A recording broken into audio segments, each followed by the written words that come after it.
Bonjour, que Dieu vous bénisse, au nom puissant de Jésus, Alléluia. notre Sauveur. Que Dieu vous bénisse, que vous soyez en Afrique, que vous soyez partout dans le monde. Notre joie est toujours de pouvoir partager ces moments avec vous, Madame Coco, Amen. partager ces moments avec vous, et de pouvoir nous réjouir ensemble, de pouvoir nous édifier ensemble, nous encourager ensemble. Et c'est le but que nous avons ici, encourager les plus âgés, encourager les jeunes, encourager tout le monde. Que Dieu vous bénisse. Et abonnez-vous. Abonnez-vous, cliquez, hein, encouragez-nous aussi, vous pouvez Ah, des commenter. voilà. Que Dieu vous bénisse. Les commentaires. Amen. Dieu vous bénisse. Alléluia. Amen. Vous savez, nous sommes dans l'église du Seigneur Jésus-Christ. L'église appartient à Jésus. Amen. L'église n'appartient pas à un pasteur. Même si tu as une grande église, l'église c'est nous. L'église c'est pas un bâtiment. L'église c'est nous qui corps de sommes Christ. le corps de Christ. Et lorsque on était dans le monde, tu sais, au pays là-bas, il y a des endroits, il y a des forêts, on dit il faut pas rentrer. Et personne ne rentre là-bas. Il y a des endroits, il paraît, il ne faut pas travailler le vendredi ou certains jours. Personne ne va travailler là-bas. Que tu sois chrétien ou pas chrétien, tu vas travailler là-bas. Donc, les gens respectent ça. Mais lorsque les gens arrivent dans l'église du Seigneur, certains pensent que des fois c'est Walt Disney. Et tout le monde s'amuse dans l'église, alors que Dieu a établi des règles dans l'église. Dieu a établi des règles dans l'église. Et nous devons respecter la parole de Dieu. Si nous respectons, nous vivons dans un pays, nous respectons les lois du pays, Oui. nous devons aussi respecter, je dirais, la parole de Dieu. Parce que la parole de Dieu, elle est puissante, elle nous transforme. Amen. Dieu nous dit de nous soumettre aux autorités. Nous nous soumettons aux autorités. Nous respectons la loi. Bien Nous sûr. payons nos impôts. Nous payons tout ce prions que nous, pour, nous notre prions. président. Nous prions pour le Pour les président, ministres. pour les ministres, pour que le Pour pays. les préfets, pour, Exactement. pour tous ceux qui ont une autorité, Exactement. de près ou de loin. Nous ne sommes pas là pour En tant que critiquer les chrétiens, autorités. Voilà. Nous sommes là pour En tant qu'enfants parce que de leur Dieu. travail est dur. Oh là là. Moi, j'ai vu des présidents, dès qu'ils finissent le mandat, les cheveux commencent à oui. être blancs. Tellement ils ont souffert. Les rides ici, Tellement ils ont prennent souffert. 10 ans, 4 ans. Ah, c'est ou en 5 énorme. ans. Parce que les gens qui les critiquent, ils n'ont qu'à le prendre leur place en une journée. Ah oui. Ils vont voir ce que ça fait. C'est terrible. Moi, j'ai vu le président Obama quand il a fini son mandat, mais Oui, tous ses oui. cheveux sont devenus blancs. Oui, c'est vrai, il avait beaucoup. Mais il a fait 8 ans, mais Oui. 8 ans terribles. Des fois, tu dors pas, tu dois aller au bout du monde. Oui. Donc, tu vois, donc, nous prions pour les autorités. L'église n'est pas Walt Disney ou... Bon, bien sûr, il y a les enfants qui ont une façon de parler, en parenthèse, mais il y a des règles à respecter. Tout à fait. Et Jésus a dit que nous sommes des enfants de Dieu. Et Dieu est notre Père. Amen. Et lorsque tu vis avec un Père, il faut savoir comment est ton Père. Même notre Père physique, nous savons comment il est. On sait s'il est content, s'il n'est pas content. Est-ce qu'il que aime, ce qu'il aime ce pas. qu'il aime, ce qu'il n'aime pas. Est-ce que c'est maintenant va qu'il le faut fâcher. Voilà. Est-ce que c'est maintenant il faut que je parle avec lui de tel problème, de telle situation. Est-ce que on connaît notre Père? Amen. Et notre Père qui est dans les cieux, le roi des rois, le Seigneur des seigneurs, le tout-puissant, le glorieux. Il faut le connaître. Si nous voulons nous entendre avec lui, si, comme quelqu'un disait, si tu veux t'entendre avec Dieu, il va falloir marcher droit. Oui. Si nous voulons nous entendre avec lui, si nous voulons avoir une vie harmonieuse avec lui, si nous voulons être respectueux avec lui, si nous voulons, marcher avec lui, il faut apprendre à le connaître. Il faut apprendre à le connaître. Si tu veux marcher avec Jésus, il faut apprendre à le connaître. Même ton patron, tu apprends à le connaître. À plus forte raison, notre Seigneur. Alléluia. Il faut apprendre à le connaître, apprendre à l'aimer, apprendre à obéir, apprendre à se soumettre à Dieu, Oui. apprendre à marcher selon sa parole, à mettre en pratique sa parole. Donc il est important de savoir que quand on vient à l'église, quand on est né de nouveau, né de la parole et de l'esprit, né de la parole et de l'esprit, il est important de savoir que quand on vient au Seigneur, il y a des péchés, quand on fait, il y a des conséquences.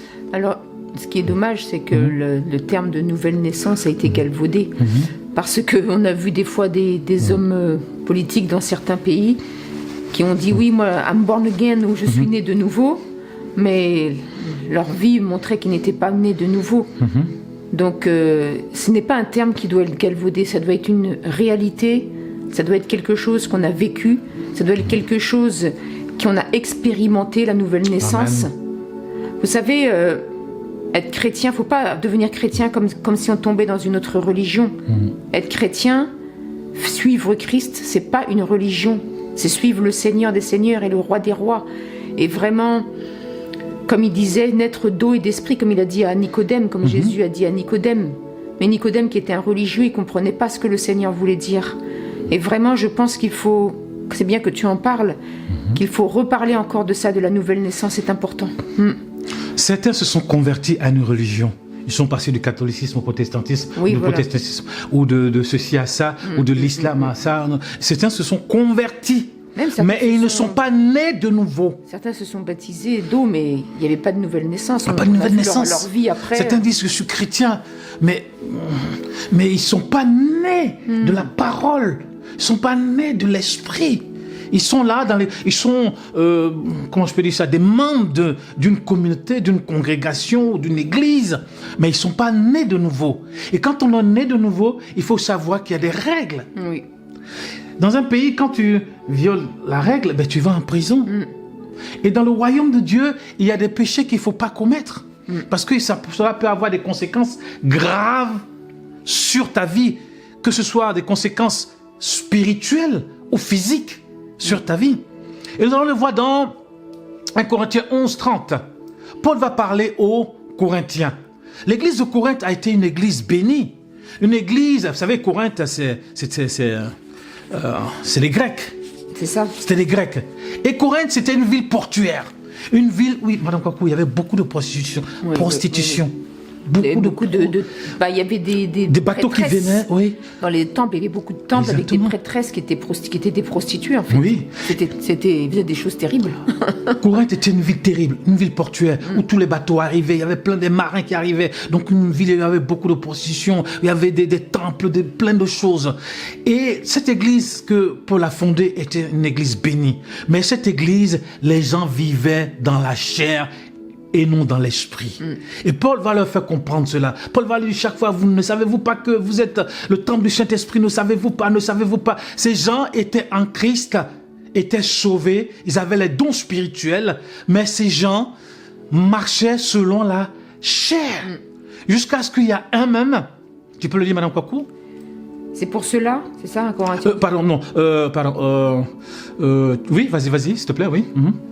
C'est pour cela qu'il y a parmi vous beaucoup d'infirmes et de malades et qu'un grand nombre sont morts. Exactement. Dans l'église de Corinthe, et bien de fois quand ils arrivaient, ils mangeaient n'importe comment. Chacun venait avec son machin, il mangeait, certains venaient, ils mangeaient, ils n'attendaient même pas les autres. Ils n'attendaient pas les autres. Et de fois, dans l'église de Corinthe, il y avait tellement de divisions entre eux. C'était même poursuivaient d'autres sur le juge et tout ça. Ils poursuivaient mais il y avait tellement de bazar. Le bazar. Et après, il venait...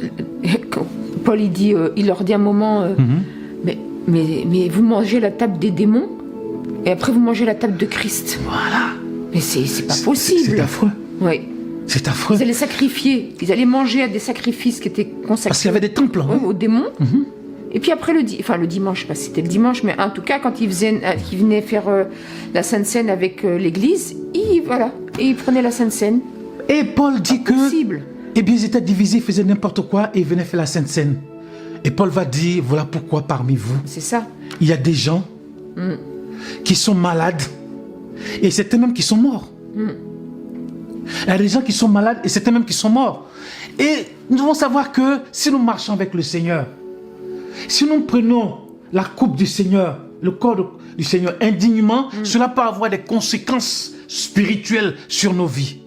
Cela peut avoir... Certains sont malades. Mais ils disent que comment se fait-il que je suis malade? Mais certains, ils créent des divisions. Certains, ils créent n'importe quoi dans l'église. Ils ne vivent pas selon l'esprit. Ils viennent prendre la Sainte Seine. Après, ils s'étonnent que deux fois, ils sont malades. Ou deux fois, certains même, on a vu dans les églises, certains sont morts gratuitement. Parce qu'ils ont fait n'importe quoi dans l'église. Des divisions dans l'église. Madame Kwaku, moi, division dans l'église, moi, j'ai peur de ça. Moi, j'ai peur de ça. Quand ils commencent à faire les divisions, moi, je prends mes claques et je suis parti. La division, ils viennent diviser le corps de Christ. Et là, il va avoir des cas terribles. Il va avoir des situations terribles. On en a vécu trop même. Trop même. Il y a eu des morts, Madame Kwaku. Oui. Il y a eu des morts. Mais ça, c'est malheureusement, c'est les dirigeants qui font ça. Il faut dire que c'est pas les simples chrétiens. Les simples chrétiens, ils ont envie d'être tranquilles, d'être bénis, de venir et de chanter le Seigneur, de louer le Seigneur. Mais c'est les dirigeants qui font ça, par jalousie, par ambition personnelle, par méchanceté, tout un tas de choses. Ils divisent l'Église, ils divisent l'Église. Nous allons prendre aussi 1 Corinthiens 5, hein? Qu'est-ce que l'apôtre Paul dit? C'est toujours à Corinthe, hein? Mais les Corinthiens, ils étaient terribles quand même, hein? Les Corinthiens.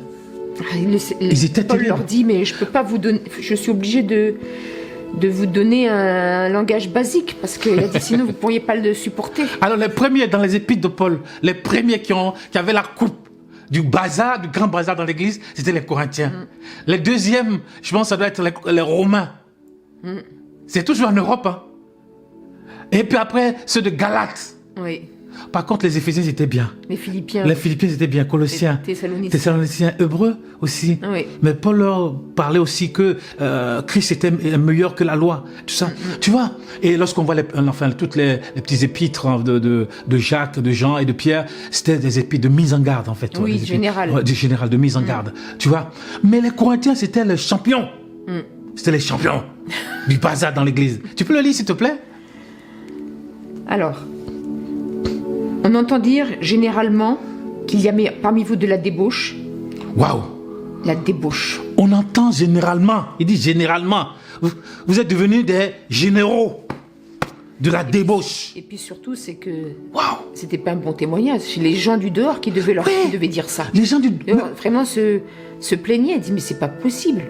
Waouh!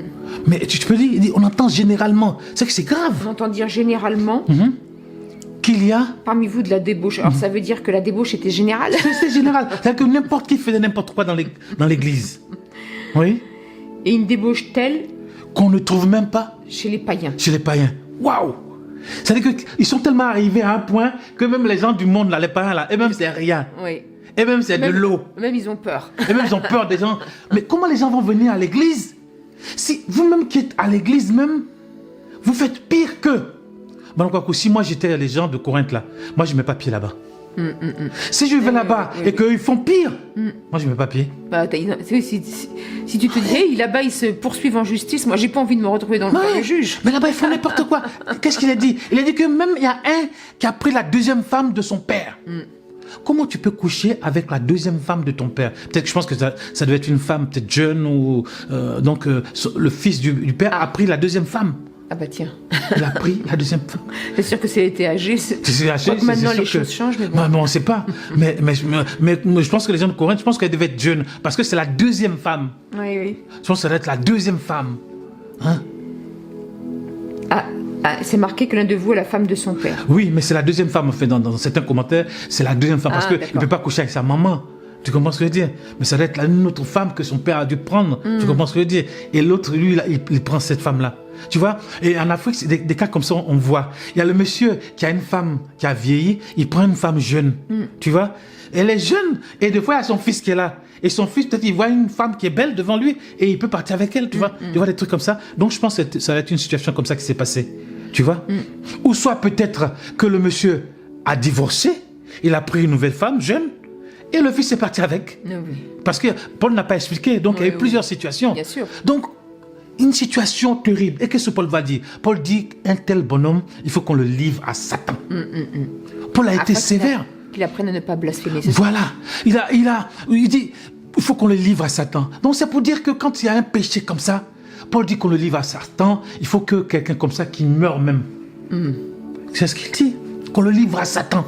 C'est-à-dire que son corps soit détruit et que son âme soit sauvée. Amen. C'est important. Tu comprends ce que je veux dire? Oui. Que son corps soit détruit. Parce que quelqu'un comme ça, il est incurable. Il est incurable. Que son corps soit détruit, mais que son âme soit sauvée. Tu vois? Donc c'est un péché qui est mortel. C'est-à-dire que tu vas avec la femme de ton père. Il y a des péchés qu'il ne faut pas faire. Parce que tu es dans le corps de Christ. Et tu ne peux pas prendre le corps. La Bible dit, si je vis, ce n'est plus moi qui vis, mais c'est Christ qui vit en moi. Ton corps ne t'appartient plus. Ton âme ne t'appartient plus. Ton esprit ne t'appartient plus. Tu appartiens à Jésus. Amen. Et tu ne peux pas livrer ton corps comme ça à la prostitution, à la débauche, à l'impureté. parce que ça aura des conséquences physiques et spirituelles sur toi. Tu comprends ce que je veux dire? Et beaucoup de chrétiens, Madame Pokou, dans l'église, j'ai vu certains chrétiens même qui venaient avec leurs copains dans l'église. J'ai vu certains chrétiens qui venaient, le matin, ils étaient dans un autre endroit, en train de forniquer. Dimanche matin, ils sont à l'église. Ils prennent la Sainte Seine sans même savoir ce qu'ils font. Certains chrétiens qui mettent le bazar, certains même qui couchent dans l'église, qui prennent la femme des autres, certains même qui prennent les jeunes filles dans l'assemblée.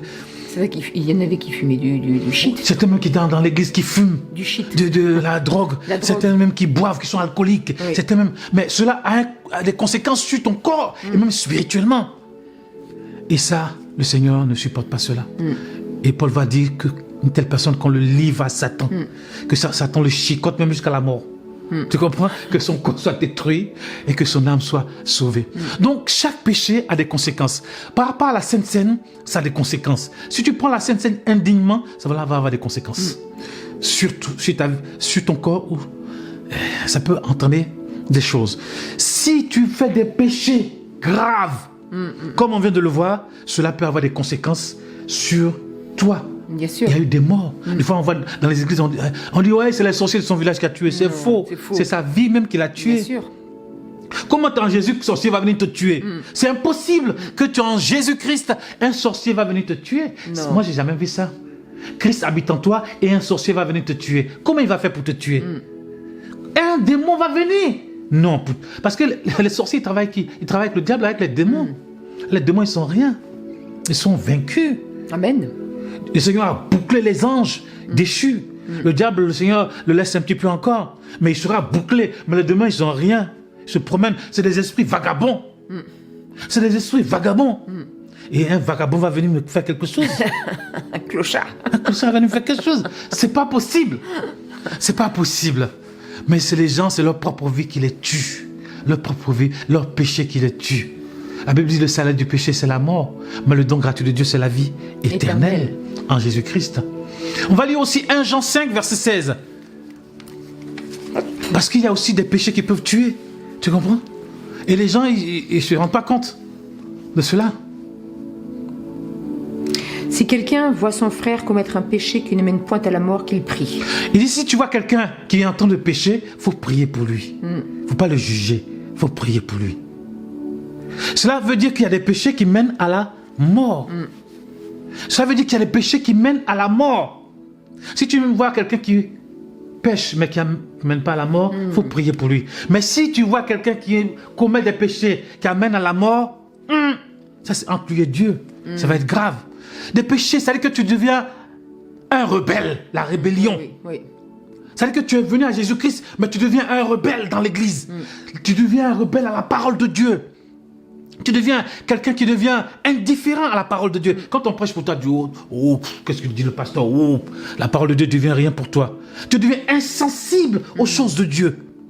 Insensible à la parole de Dieu.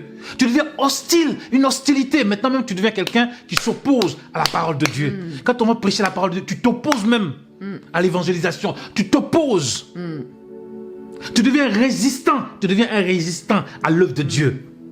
Tu deviens résistant au Saint-Esprit. Tu deviens hostile au Saint-Esprit. Tu deviens un rebelle au Saint-Esprit. Quand tu arrives à ce point-là, c'est que c'est fini pour toi. Madame Kwaku, moi j'ai grandi dans l'église. Quand tu arrives à ce point, tu deviens indifférent au Saint-Esprit. Tu es en train de mépriser le Saint-Esprit. Waouh, Madame Kwaku, c'est fini. C'est fini pour toi. C'est qu'il faut dire bye-bye. Il faut connaître Dieu. Il faut connaître le Saint-Esprit. Dieu, le Saint-Esprit. Parce que le Saint-Esprit, il est Dieu. Quand tu arrives à ce point-là, où les gens commencent à se livrer au sexe, à l'impureté dans l'église, à l'impureté dans le monde, à gogo, ils deviennent des pécheurs chroniques. Ils vivent dans un état de péché. C'est un état de péché. C'est ce qu'on appelle, ils pratiquent le péché. Ça devient leur boulot. Un travail pour eux. C'est-à-dire que quand tu le parles, tu dis oh. Quand tu le parles, tu dis oh. Tu dis oh. Tu le parles, tu dis oh. Ils sont devenus des pratiquants du péché. Un état de péché. Eh bien, il n'y a plus rien à faire pour ces personnes-là. Tu vois? Donc, il est important de le savoir qu'il y a des péchés qui peuvent conduire à la mort. À la mort, à la mort physique. Oui. Mais aussi, il y a des péchés qui peuvent conduire à la mort spirituelle. Certains vont manger, soit à Christ, mais ils vont manger à la table des démons. Ils sont à Jésus-Christ, mais ils vont voir maintenant les marabouts, ils vont voir les sorciers, ils vont faire la sorcellerie, ils vont faire la magie, ils tournent le dos à Dieu. Quand c'est comme ça, Mme Kouakou, c'est que c'est fini. Ils vont voir ceux qui dansent les comiens là, tu sais, chez nous en Afrique. Ils vont voir les gens qui font des trafics. Quand tu fais ça, c'est que spirituellement c'est fini pour toi. Et quand tu tournes le dos à Dieu, c'est que tu es mort physiquement et tu es mort spirituellement. C'est fini pour toi. La malédiction même vient sur toi. Tu attires la malédiction sur ta vie. En Christ, ils ne sont plus condamnés, mais en faisant ça, tu attires la malédiction sur toi. Oui, et puis moi je réfléchissais parce qu'on a connu des pays où vraiment qui ont eu des visitations puissantes. Hein. On a connu des parties du monde où vraiment il y a eu des hommes de Dieu, comme Tibi Joshua, qui se sont déplacés, il y a eu des grandes campagnes d'évangélisation, il y a eu vraiment des miracles et des prodiges, le Saint-Esprit a visité. Mais on s'est dit, bon, ces pays-là, ils vont décoller et tout ça, mais 5 ans, 10 ans plus tard, 20 ans, 15 ans plus tard, malgré qu'ils ont de grandes églises et tout ça, Alléluia. On voit toujours les mêmes problèmes. On voit toujours les mêmes difficultés. Les gens sont... Oui, qu'est-ce que tu disais, oui. Et on a vu donc ces pays-là qui n'évoluent pas, qui ont toujours les mêmes problèmes. Et c'est vrai que ce sont des pays, des parties du monde qui n'ont pas coupé avec les pratiques occultes de leurs ancêtres. Oui. Ils continuent à aller à l'église, ils continuent à venir au Seigneur, mais dans la semaine, ils vont pratiquer encore les puissances occultes, ils vont encore prier les démons. Ils vont encore pratiquer ce que font leurs ancêtres. Et dans ces cas-là, le pays ne change pas. Mais c'est comme en Haïti. Les gens viennent à l'église, mais ils pratiquent encore le vaudou. Madame Kouakou, j'ai été à Miami. On a fait une croisade avec un pasteur là-bas. Mais quand tu commences à prier pour les gens, mais tu vois des gens... Oh, on avait loué une grande salle à Miami, à Miami Beach. Mais on a commencé à prier pour les gens. Mais waouh, mais ce que j'ai vu dans la communauté haïtienne, non, il faut le voir pour le croire. Mais les gens, mais les gens, quand tu pries pour eux, mais délivrance, mais les gens sont remplis de démons. Oui, oui. Ils viennent à l'église, mais ils vont encore faire le vaudou. Voilà.